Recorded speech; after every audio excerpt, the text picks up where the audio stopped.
Hey Gretchen, how are you, sweetie? It seems like you missed a couple of these types of problems where they give you 2 points and you have to find the equation of the line. So the first thing I want to point out is when one of the coordinates x equals 0, the y value is the y-intercept, okay? This is the only coordinate of all 4 of these coordinates. This is the only one where this gives us the y-intercept of this equation.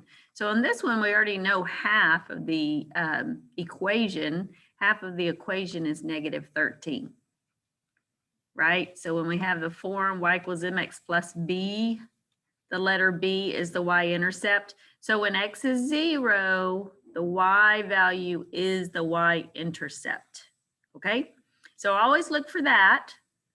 Make it as easy on yourself as you possibly can. All right, so anyway, and then don't forget the slope formula is the change in y over the change in x. So if you want to use that formula, I would always, label these. Which one are you going to use for y1 and y2 and x1 and x2, okay? So then you just plug these numbers right into this formula. So y2, I labeled this as y2, 11 minus y1, I labeled 3, y1. And then my x's, I labeled 6x2, and I labeled 2x1. And it wouldn't matter if I, changed these so that this was x2 and y2, and this was x1 and y1. It wouldn't matter. You just have to be consistent. Whichever one, both of these have to either be 1 or 2. Do you understand what I'm saying? So anyway, all right. So when I subtract 11 minus 3 is 8, and 6 minus 2 is 4. So here we have a slope of 2, right? So then I'm going to use that y equals mx plus b formula. I'm going to pick one of these 2 coordinates up here to use in my equation. I'm always going to use the smallest numbers because that's just how I roll. So this is my x value, this is my y value. So my y value is 3. I already know my slope is 2 because I just solved for m. Oh my word. That's a 2. What is happening, Gretchen? What is happening? Okay, so my m is 2. Then my x value is also 2, and I have to solve for my y-intercept, which I don't know at this point. So I'm going to multiply 2 times 2, and I get 4. And then my y-intercept, I'm going to solve for b. So I'm going to subtract 4. So my y-intercept is -1. So then I put it all together using my y equals mx plus b.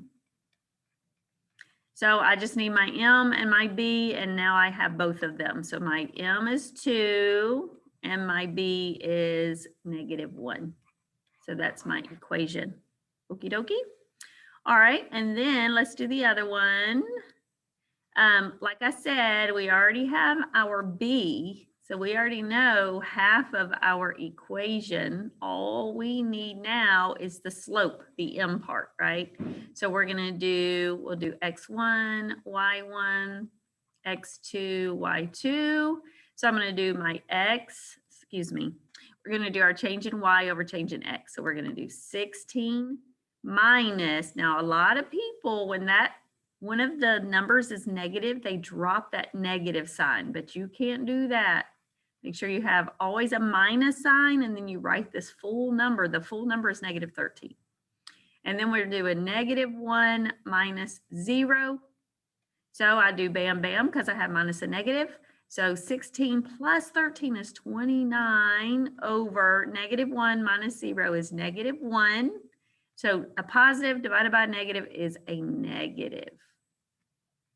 So my whole equation is y equals -29x minus 13. So be careful on those signs. I noticed you missed one, probably two, because your slope was supposed to be a positive and you picked the negative, or vice versa. Alrighty, I hope that helps. So let me know if I can help you in any other way. All right, Gretchen, have a great day.